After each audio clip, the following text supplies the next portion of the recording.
Hi, my name is Cassie Byard. I am sitting here with Jessica Mooney, a pretty much guru at the guitar and everything relating to it. She agreed to sit down with us for a few minutes. Just a few. And just kind of give us some hints and pressed. let us know what she likes, what she uses. So, yeah. Well, is that your guitar? Yes, it certainly is. I've had it for a few years. It's been part of my family for a while, actually. Yeah. What kind is it? It's a special kind. It's really tender. Sometimes I call it a tender fender. But it's not a fender. But it's Taylor. Taylor signed it for me. He's really nice, and he signed it. Taylor did because he's my friend, and he designs guitars. So. Oh, I see. Yeah. So you like it then? I love it. What's the model? GT49 acoustic. Cool. Okay. So you like acoustic over electric then? Leprechauns are usually found in my Lucky Charms, yeah. but I don't usually eat them near this because that would really get it wet, and you don't want to wet this because then it bends, and then it becomes more like a banjo, you know? Yeah, yeah. Yeah, I don't play the banjo. So then, does that have a pickup on it? I use a pickup to travel sometimes, and when I need to get places and I want to bring Taylor and my tender fender, I might take my pickup so I can carry them all there, wherever I go. That's probably good. Yeah. What's the action like on that? It's awesome. Sometimes it's sad. It makes sad sounds. But sometimes it's real action-packed, you know, like real fast. Yeah, so yeah. It's real good. It's awesome. You talked about action-packed. Like, does that include, like, shredding? Do you shred a lot? Oh, only the professional documents that come with it. Good. For someone who, you know, they're just having a lot of problems just taking care of theirs, what advice would you give? Taking care of their... Yeah, and just like, especially like the headstock and the neck. The neck is a very gentle spot. You definitely, it holds the body, of course, and the head, as long as it's stocked with all the strings, then it's a headstock. And just like Jack and the Beanstalk, sometimes you got to climb all the way to the top, and sometimes you just slide right back down. And as long as you got a good handle on all your beanstalks, then you're good to go. I mean, you know. Yeah. So, do you have any problems with bowing, like with the neck bowing? Oh, bowing. You know, I've had a few instances with that, and you know, my mom, when she taught me guitar back in the 50s. The 50s? Yes, the Wow. 50s. She really wanted to get me a good bow, but I misplaced it, and so I haven't had a bow, so I can't really bow very well these days. Oh, so no bowing. No bowing. It's just out of style these days, you know? So I guess you're good with strumming then. Oh, yeah, strumming. Do you prefer picks or plectrums? Or what? Plectrums. Plectrums. Like a plethora of pickers. I don't pick my nose much, and if I did, that'd be embarrassing. Yeah, it would. Mm-hmm. Which guitar, which make of guitars do you think utilizes the truss rod best? I trust Rod. I hope you trust Rod. Yeah, yeah. He's trustworthy. Yeah, it's good to have that. What do you think about the backing on Ovations? Ovations? I didn't think we could talk about that with men watching this. Yeah. Okay, well, have you ever had... I mean, it's just me, but I mean, I thought that was a woman topic.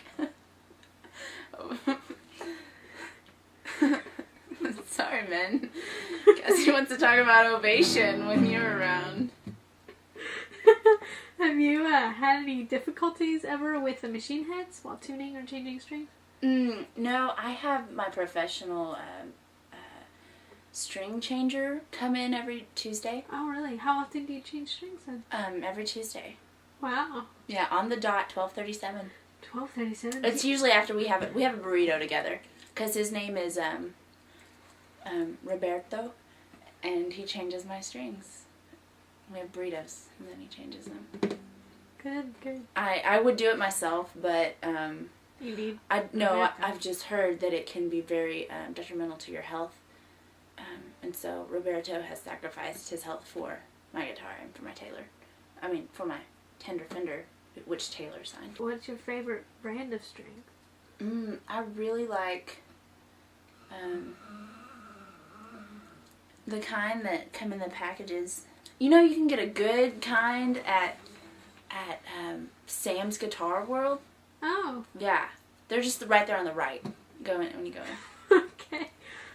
So do you prefer your strings to have polyweb or nano web coating? I don't like spider webs, and Charlotte's the only one I would ever participate in having any kind of web with. So yeah.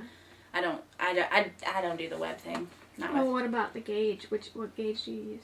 I don't shoot guns either, and you know, I just try to keep things simple. Play the guitar, don't mess with spiders, don't shoot things. Can you tab songs out by yourself?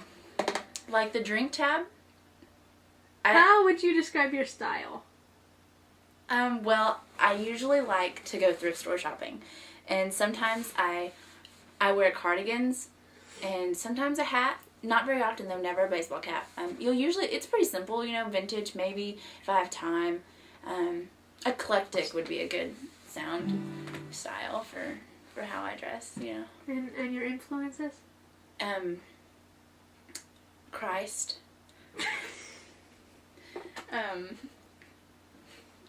It just taught me how to walk, you know. And then I was very influenced by Harriet the Spy. She's just awesome. Do you mean musical influences? Yeah, musical. Oh, okay. Just, you know, who... I really like Bob Dylan. Oh, good. Wasn't he good? Some people say he had a little bit too much going on in his songs, but I could hear the rhythm. I could hear it strong. Speaking of strength, what do you think of power chords? Power chords? They're good. Yeah. They're worth your money. Yeah. You should invest in power chords. Lots of them. I have 32. Oh, do you like open chords? I like to be open about things, and so, honestly, I do like open chords. They're just better. It's not good to be closed. Yeah. Do you tune by ear? When I have time and my ears aren't stopped up, sometimes I can play a tune with my ear. What is your dream guitar? Well, do you mean like acoustic or the other kinds? Your dream guitar. Okay, well, I want it to be made in China, and I really want an acoustic hard set 742 Series 5 Spectrum 4. And who makes that? Beanstalk. Oh, Beanstalk. Yeah, guitars. they really go with the Beanstalk idea, with the jack and the, you know. Yeah. They're new. They're not common around here. They're from Nevada. So you kind of stick with the indies. I do. I like the indies, and I also like Indians. But we're going to say Native Americans here to be politically correct. And that's why they're near Nevada, because they have lots of chiefs and land out there. I can't really talk about it because it's, you know, near Area 54. In your opinion, what is the simplest chord progression for beginners? The Clairs don't always go circular. Einstein. Yeah. Any last bit of advice? I just really want all the guitarists out there to know that there's a part of the guitar that most people don't pay attention to that needs to be paid attention to, and if you ignore it, you start to lose sound quality, and that is definitely the hidden pick. It's right here. It's in the shape of a pick, and as long as you keep this area from getting banged up or scratched, and if you polish it 2 days a week, this is where a lot of your quality comes out. I'm scared to even touch it that much. But the hidden pick, it's just really good. Bang for your buck. Thank you, Jessica Mooney. No problem. Thanks for your time.